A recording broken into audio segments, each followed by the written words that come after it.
తెలుగు రాష్ట్రాల్లో అతిపెద్ద lift manufacturer lifts ట్రై.com dealership కూడా ఇవ్వబడును. ఏపీలో ఉచిత బస్సు అమలు ఎప్పటి నుంచో అనేది ఖరారు కాకపోయినా విధి విధానాలపై మాత్రం క్లారిటీ వస్తుంది. కర్ణాటక, తెలంగాణలో అమలయ్యే విధానానికి కాస్త డిఫరెంట్ గా ఏపీలో అమలు చేయాలని చంద్రబాబు సర్కార్ భావిస్తోంది. అందుకే కాస్త లేట్ అయినా లేటెస్ట్ గా అమలు చేసేందుకు కసరత్తు జోరుగా సాగుతోంది. తాజాగా శాసన మండలి వేదికగా గుమ్మడి సంధ్యారాణి ఉచిత బస్సు పథకంపై చేసిన కీలక ప్రకటనతో ఓ క్లారిటీ వచ్చినట్లయింది.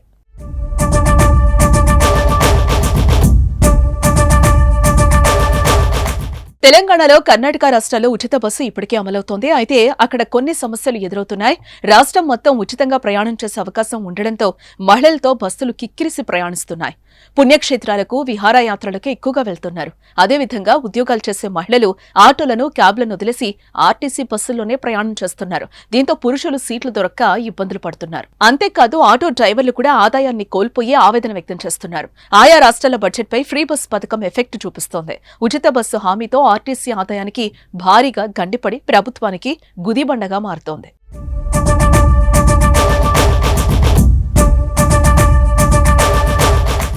ఈ సమస్యలన్నింటినీ తెలుసుకున్న ఏపీ ప్రభుత్వం రాష్ట్రంలో ఇబ్బందులు లేకుండా పథకాన్ని అమలు చేయాలని భావిస్తోంది. అందుకే జిల్లాల వరకు ఉచిత బస్సు పరిమితం చేయాలని ఆలోచన చేస్తోంది. ఈ మేరకు శాసన మండలిలో మంత్రి గుమ్మడి సంధ్యారాణి వెల్లడించారు. శాసన మండలిలో బడ్జెట్పై జరిగిన చర్చ సందర్భంగా వైసీపీ సభ్యులు పివి సూర్యనారాయణరాజు శాసన మండలిలో గురువారం ఈ అంశాన్ని లేవనెత్తారు. ఉచిత బస్సు పథకం ప్రవేశపెడితే అన్నవరం నుంచి తిరుపతి వెళ్లేందుకు మహిళలు ఎదురుచూస్తున్నారని అన్నారు. మంత్రి సంధ్యారాణి జోక్యం చేసుకుని ఉచిత బస్సు జిల్లాలకే పరిమితమని సమాధానం చెప్పారు. మహిళల గురించి చెప్పారు కాబట్టి చెప్తున్నాను. మహిళలందరూ గౌరవ ఎమ్మెల్సీ గారి దగ్గరికి వెళ్ళి మాకు అన్నవరం వెళ్ళాలి, తిరుపతి వెళ్ళాలి, బస్సు లేదు అన్నారని.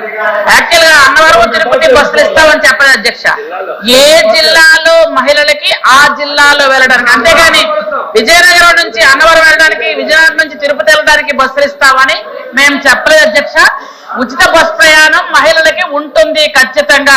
కానీ మీరు ఇక్కడ నుంచి వేరే జిల్లాలో వెళ్ళడానికి కాదు అధ్యక్ష.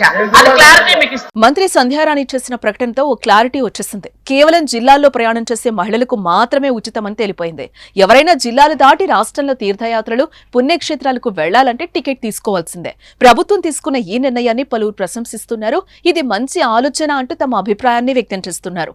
రాష్ట్ర వ్యాప్తంగా ఉచిత బస్సు ఉంటే కర్ణాటక, తెలంగాణల సమస్యలు తప్పవని అంటున్నారు. ఇక ఈ పథకాన్ని వీలైనంత తొందరగా తీసుకురావాలని సర్కారు యోచిస్తోంది. ఈ మేరకు అన్ని ఏర్పాట్లు జరుగుతున్నాయి. ఎన్నికల్లో ఇచ్చిన హామీలను ఒక్కొక్కటిగా నెరవేరుస్తున్న కూటమి సర్కార్ ఉచిత బస్సు అమలుకు సర్వం సిద్ధం చేస్తోంది.